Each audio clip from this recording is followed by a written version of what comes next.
Yeah man, bitawuse J Kazora na bwekityo alangidde Babi obutabeera clean straight.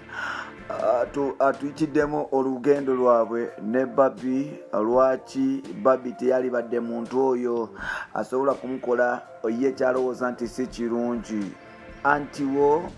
Antiwo Naomi yagenda mu maaso n'okufumbirwa anko wange Kazora Senior mpola mpola era nga yagenda mu maaso n'okuba nti oba oli awo ansinkana Bobi Wine bali ayagala publicity yasookera wange kujja mu agenda. He introduced himself to me nesalawo okukola naye obadde mukwano gwange okumala ebbanga mbadde nsubira oba oli awo Atimu Daniela ne Babi abatali ne Zuwena abatali bakyali bange nnyo okugaana wemba etagira so nga ate gwe yali mukwano gwange nfanfe tusharinga n'ebintu bingi tuli almost related. Mbadde nkusubira okunyanguiza ate gwe asazeewo okuba nti anvaamu mu biseera byenkwetagiramu.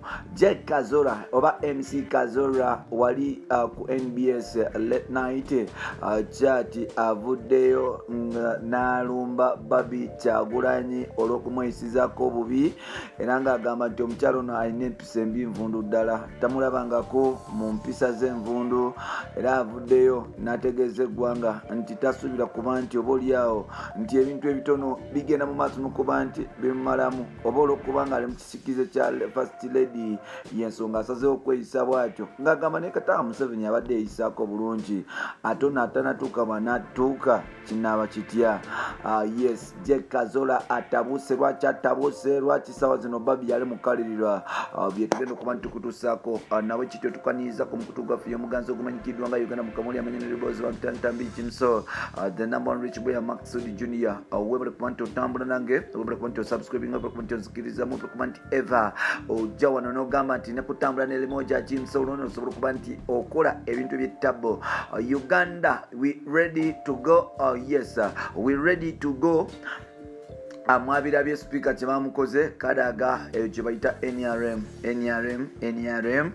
Yes, mujja kukakasa musaba yani yoyo nti buli kimu yes kiri mu mikono gye Uganda mu 5 nze mu ngalo zo 5 bogezako kwemamaza nga kugobawo.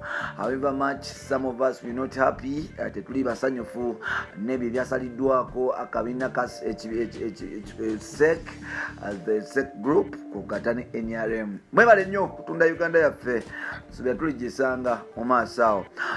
Munsikirize nsobole okugenda mu maaso. Mukyala mukulu amanyikiddwa nga Babi Kyagulanyi nawe kityo ali mu lutalo ne musajja mukulu amanyikiddwa nga JK Kazora oba J Kazora. Kazora abatamanyi ono omusajja legendary television presenter eyali yakola Joma Jeno wali ku WBS yasobola okugenda mu maaso n'okuba nti eggalawo era nga zezimu kumunyenyeza asooka okugenda mu maaso n'okwata akati nga bakola ku TV ne mukyala mukulu amanyikiddwa nga Struck Biebe. Jama Agenda yali ekola program ya luga ya music show naye nga efokasinga nnyo obulayi. However much yasobola okuba nti ekatinga cross neyingira raga era nga show yagenda mu maaso n'okuba nti erabibwa. However much mu kuba nti ejja bantu bangi abasobola okuba nti bagifunamu ne J Kazora yasobola okuba nti afuna erinnya mu Uganda mpolampola ng'omu ku ba TV personality abali respected. Now ng'agezaako okuba nti akola TV ye yasobola okugaana okuba nti ekuwaata mpolampola yasobola okuba nti akosa space gy'alina okuba nti apromotinga ebintu bigenda mu maaso.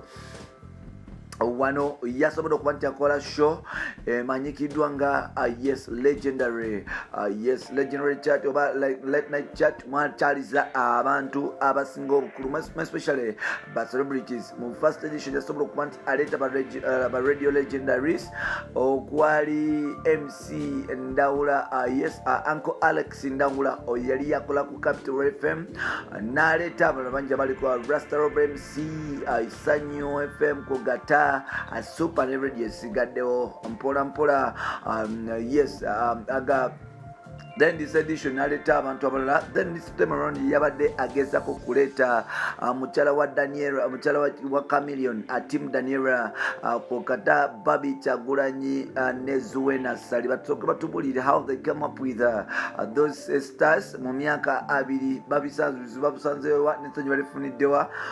Babiri bakiriza okuba nti obaoliawo bamuwa interview okukola gye bayita appearance on the show, but up to now the first lady, people power, no principal, no queen, amanyikiddwa nga Bobby Itungo Kyagulanyi Kazola agamba nti akyebuzabuza agezezaako kumwandikira messages, omukyalo agenda zireka ku blue tick n'ebintu birala bingi. Wano nno blue ticks zavayo ne zitabula Kenzo n'ava mu people power, still blue tick zitabudde Kazola najja wano n'atubulirako ebintu binjawulo. Agambye nti Bobby teyali badde Bobby kweyisa ati kubanga Bobby balina history nyingi ezibagatta, ate Bobby once yeetagako omukono gwe olwasooka ne mukyala ne bbaawe, naye kati ssaawa zino abalaga mbwa ekintu kibagamba ekitali kituufu. Byebyo bampita ntambi kimuso musikirize nkomewo n'oba nkomewo oluddaako mpolampola.